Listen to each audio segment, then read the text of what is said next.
Olá pessoal, tudo bem? Sejam bem-vindos.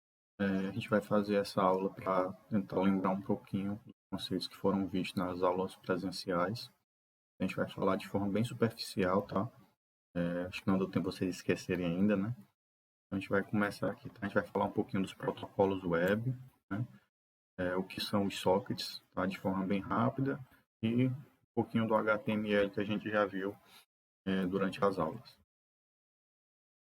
Primeiro, a historinha, vocês lembram que é o HTML, né? Que é aquela linguagem de marcação utilizada na web principalmente. É o CSS, é a linguagem também de geração de estilos, né? Que você consegue fazer ajustes mais finos no design do site. Ela é complementar ao HTML. Já o HTTP é o protocolo que é utilizado na internet, né? Principalmente na internet. A gente vai ver cada um deles em detalhe, tá? O TCP também, né? É o protocolo de transferência de dados utilizado em conjunto com o IP, né? O navegador é o aplicativo que vai interpretar, né, o protocolo HTTP e também o código HTML, CSS e JavaScript. A internet é a rede, né, de computadores que interliga os diversos computadores podem utilizar os navegadores, né, o HTTP, TCP, o IP. E também, dentro dos navegadores, são utilizados o HTML, o CSS e o JavaScript. Tá? Então, essa sopinha de letrinha, cuidado para não confundir, às vezes, dizer que o HTML é aqui o protocolo e não o HTTP, né? São bem parecidos, pode confundir um pouco. Tomar um pouquinho de cuidado. São as linguagens na web, né? Então, do lado do cliente, né, de quem está executando o browser, você tem basicamente o HTML para você exibir conteúdo e estrutura da página web, o CSS para definir melhor a aparência, né, como os elementos vão se comportar e aparecer na tela. A linguagem JavaScript é utilizada para você dar um comportamento ou interatividade aos elementos que você definiu no HTML e também com o CSS. Já no lado do servidor, né, o que é que executa no lado do servidor? Então, são as linguagens que são executadas no servidor antes de enviar o código do cliente para o navegador. E alguns exemplos de linguagens ou bibliotecas ou frameworks que são utilizados no lado do servidor é a linguagem ASP, C Sharp, a linguagem PHP, linguagem Perl, Python, né, com o framework de Django, Ruby com o framework Rails, que chama o Ruby on Rails, foi muito utilizado aí alguns anos atrás, hoje eu acredito que não é mais tão utilizado, mas ainda utilizam. E o JavaScript com o Node.js, né? Esse aqui é o que está sendo muito utilizado nos últimos anos e é o que a gente vai ver aí no decorrer da disciplina. Então, o que é o HTTP, né? É a abreviação para Hypertext Transfer Protocol, né? HTTP. É um protocolo de transferência de hipertexto, né? O hipertexto é que além do texto você tem os links, né? Aquelas coisas a mais que você tem numa página web. Então, por isso que ele se chama hipertexto. Ele é utilizado desde os anos 90, né? É um protocolo de comunicação utilizado para transferir dados por intranets, seja redes locais, e também pela World Wide Web, né? Que é o www, né? A internet em si. Normalmente, o lado do servidor ele utiliza a porta 80 para poder utilizar o HTTP. É o padrão, mas você pode utilizar qualquer porta, tá? O protocolo é independente, ele não é amarrado a essa porta, mas por convenção, geralmente se utiliza ele na porta 80 ou na porta 8080, né? Geralmente a 80 é a mais utilizada de longe.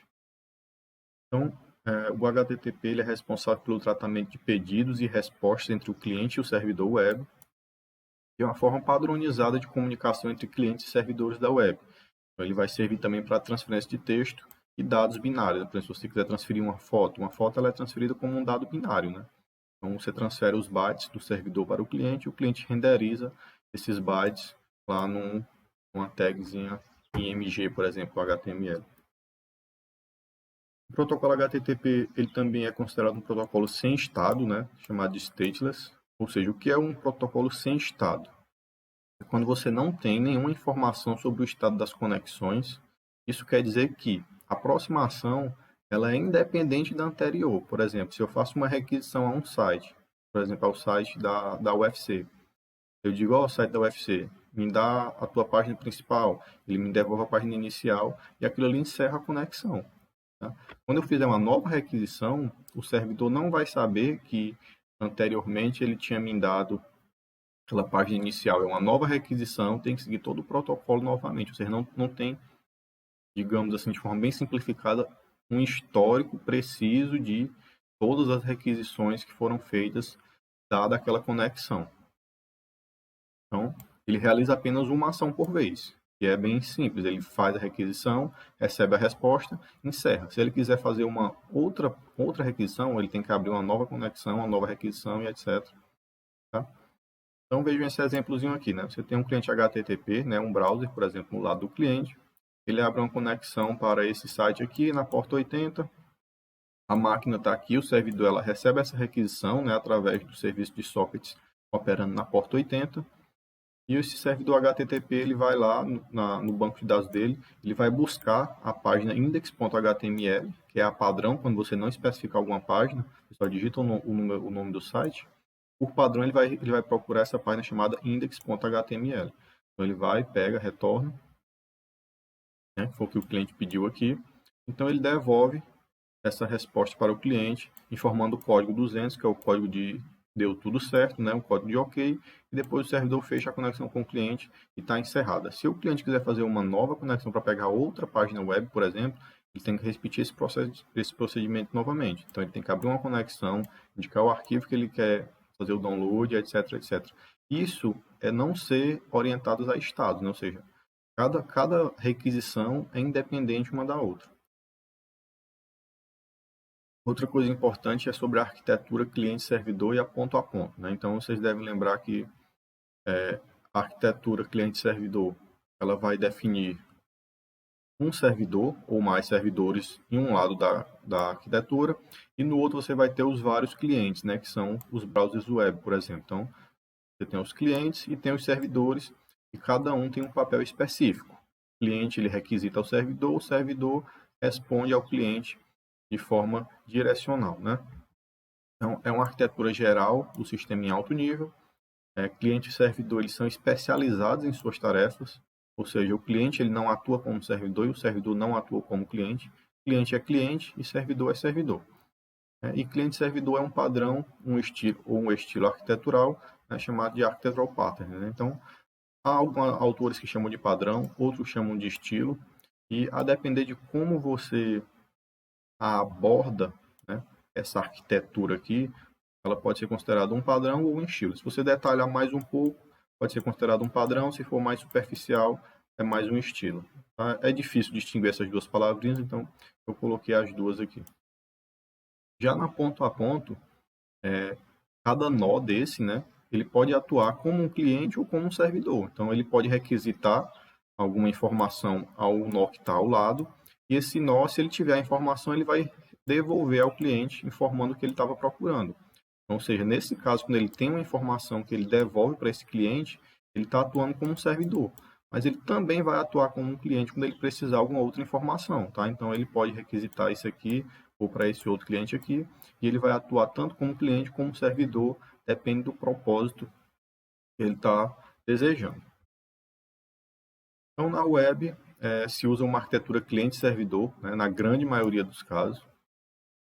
Na web, propriamente disso, você sempre utiliza cliente-servidor, onde você sempre vai acessar um site, o site vai lhe devolver o conteúdo que você está requisitando, e o lado o nosso computador, por exemplo, é sempre o cliente.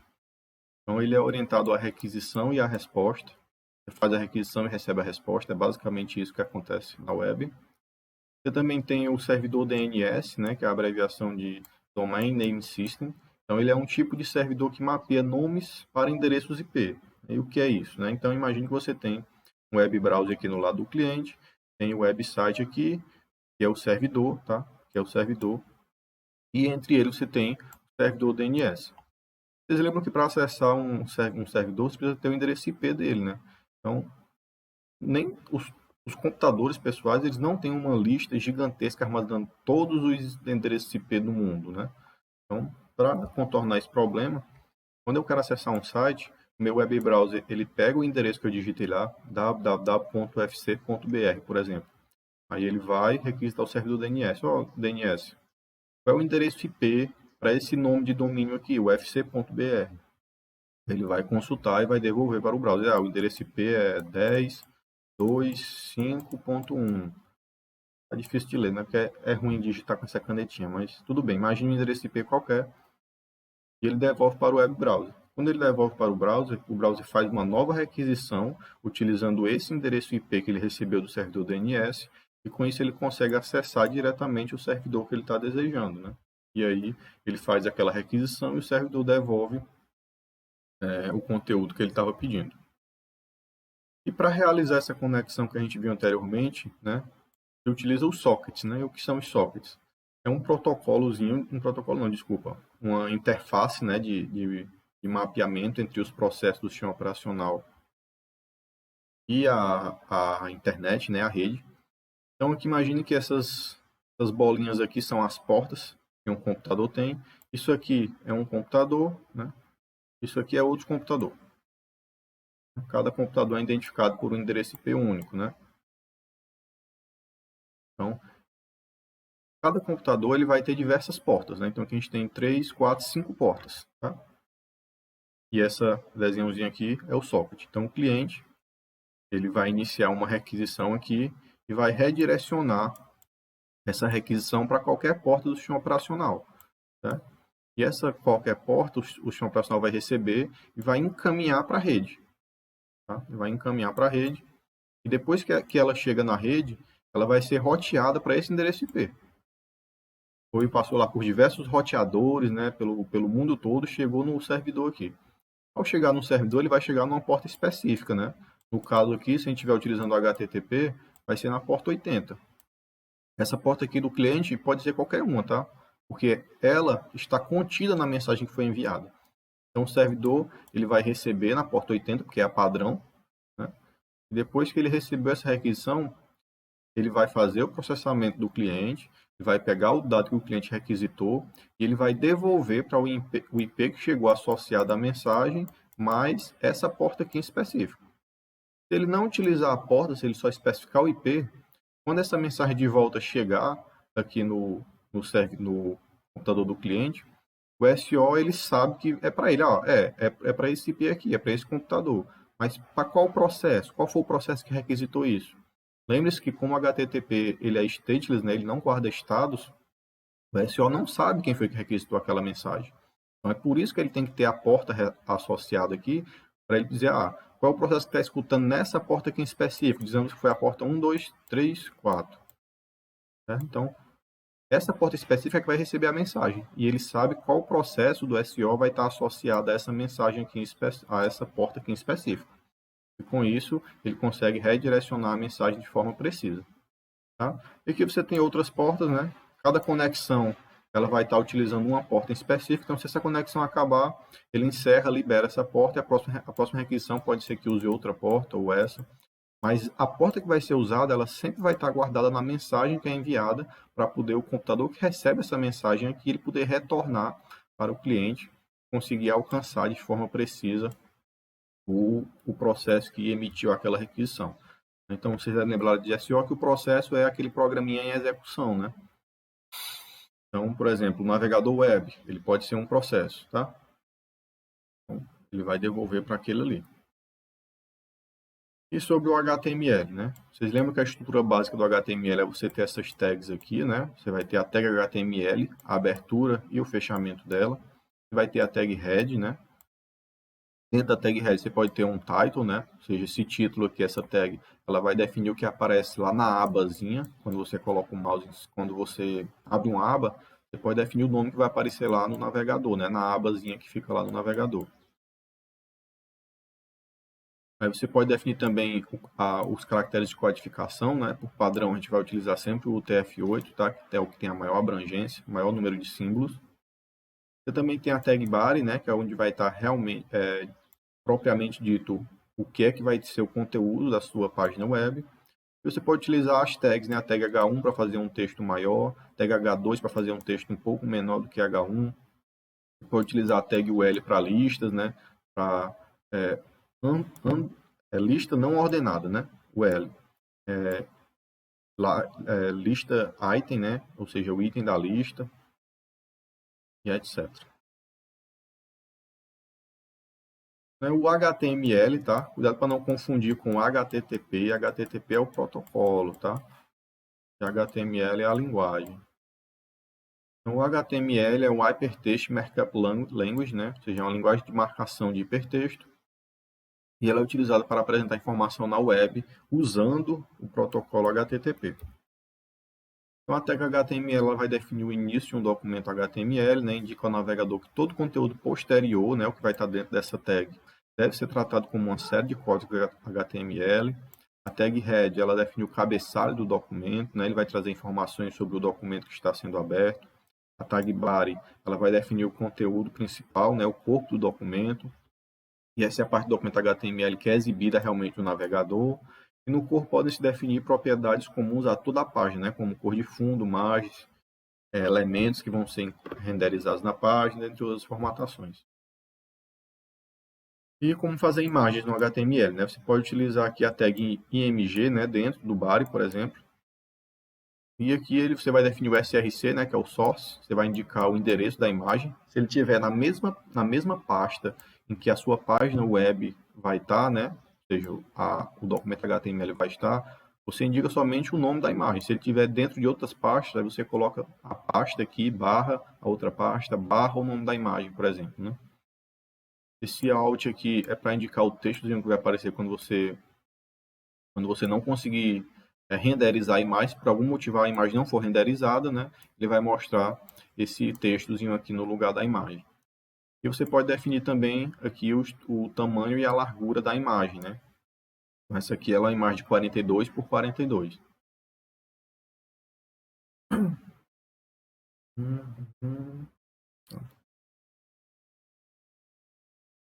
Outro exemplo que você utilizar imagens, figuras, né? É utilizando a tag figura, né? E diferentemente da imagem, né? A figura, você consegue ter uma imagem associada e um caption, né? Ou seja, um título, digamos assim. Isso tudo faz parte de um elemento só. Então, você está adicionando semântica à sua página web do que se você só utilizar a imagem sem descrever o que é ela. Então, sempre que isso aqui for ser renderizado no site, ele vai levar em conta que isso aqui é um bloco só e não deve ser dividido. Diferentemente se você utilizar a imagem e um texto separado. Então, ele vai tratar como dois elementos. As listas não ordenadas, ordenadas e de definição. Então, listas não ordenadas é o L, né, que é um exemplo.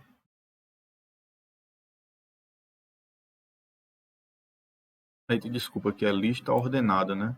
Aí, isso aqui é uma lista ordenada, um exemplo de lista ordenada. Igual essa aqui, né? A lista não ordenada, ela não tem essa numeraçãozinha aqui, tá? Não vai ter essa numeraçãozinha. Ela pode ter só um marcadorzinho, por exemplo, né? Coffee, tea, é só um marcadorzinho, mas ela não vai ter numeração. E a lista de definição, né? Você usa ela com o DL e dentro da tag DL você vai ter as tags DT que vão indicar os itens, né? Então, item 1 e a tag DD dentro de DT para indicar a descrição do item, né? Então, isso aqui vai gerar isso aqui e esse aqui vai gerar isso aqui, tá? Você também tem os links, né? Que são as âncoras do HTML. São utilizados a tag A, né? E o endereço que ela vai acessar e o texto que vai aparecer para o cliente, né? Então, você abre a tag, antes de fechar a tag, né, com o sinalzinho aqui de maior que, você vai colocar o atributo href, vai definir para qual link ele vai enviar o usuário ao ser clicado. E fora do sinalzinho aqui, você vai colocar o texto que vai ser exibido para o usuário. Quando ele clicar nesse texto aqui, ele vai para esse link aqui em específico. Tá? Então, esse aqui é o exemplo, ele vai aparecer desse jeito aqui, e ao ser clicado, ele vai para esse link aqui. Os links internos, né? Você tem, aquele ali era um link externo, ou seja, você clica e você vai para um outro endereço IP, por exemplo, um novo website. Você também tem os links internos, né? São chamados de âncoras URL. Então, se você tem uma página muito extensa, por exemplo, você pode colocar links onde, ao você clicar nesse link, você vai para um determinado espaço da página, né? Da sua própria página. Ele não vai gerar uma nova requisição. Então, aqui eu defini uma tag H2 chamada ID top. Então, ao eu clicar nesse link aqui, né, go to top, ele vai redirecionar para essa div aqui, para esse elemento HTML que foi chamado de top, né? Vejam que aqui o ID é só top e aqui quando eu vou referenciar eu tenho que colocar o joguinho da velha top, tá? Então ao clicar nisso aqui ele vai voltar, ele vai me redirecionar para esse H2 aqui e eu posso fazer isso durante toda a minha página. Você também tem as divs e os spans, né, que são containers genéricos. Então, em um documento, eles vão servir para definir uma seção ou agrupar elementos.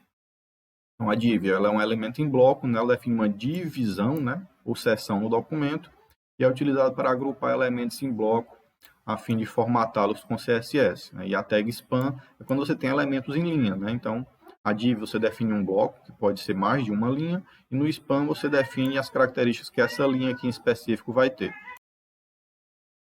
Então, vamos ver aqui um exemplo, né, de divs e spans.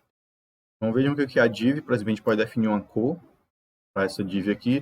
Dentro dela, a gente vai ter a tag H3 e uma tag de parágrafo. Ela vai gerar esse conteúdo aqui, né? Então, isso é só um texto. Veja que o que está dentro da div aqui, tudo vai receber essa formatação de estilo de cor aqui, né? Essa aqui, ó, tá? E essa aqui. Mas todos recebem a cor azul, tá? Vejam. Embora eles sejam... O H3 ele fornece o negrito e um texto maior, mas ele vai ser azul, então a cor azul vai ser aplicada a tudo que está dentro da div.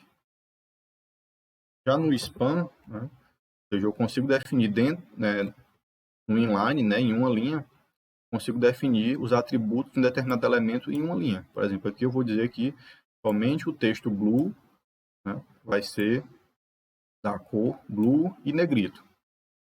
Então, eu abro o span, né, coloco aqui os atributos da tag, coloco o texto dentro dele que vai ser aplicado a esses atributos e fecho ele e o texto continua, tá? Aqui eu faço a mesma coisa com o dark green, né, com o verde escuro, coloco aqui, coloco o texto, coloco as características do span e vai ser aplicado somente a esse texto aqui em específico. Tá? E as tabelas, você pode utilizar a tag table, né, você pode definir bordas, né, aqui é a largura da borda, table row, né, que é uma linha da tabela. Aqui a gente vai ter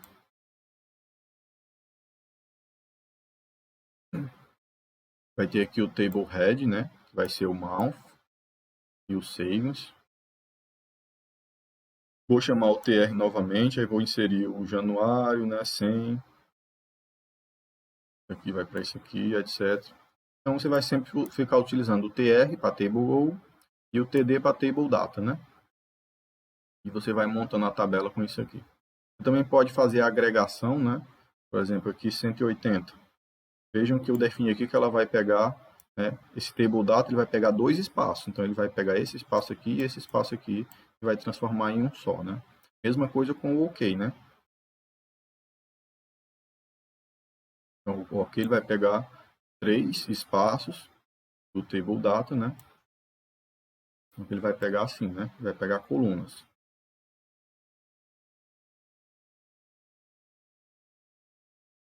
Bem, pessoal, e com isso a gente encerra essa aulinha de revisão bem rápida, tá? Só para vocês relembrarem um pouquinho os conceitos. E na próxima aula, vocês já têm aula lá que é de formulários em HTML, tá? Então tá tudo aí. Eu vou colocar o linkzinho para cada um. Obrigado e até a próxima, pessoal.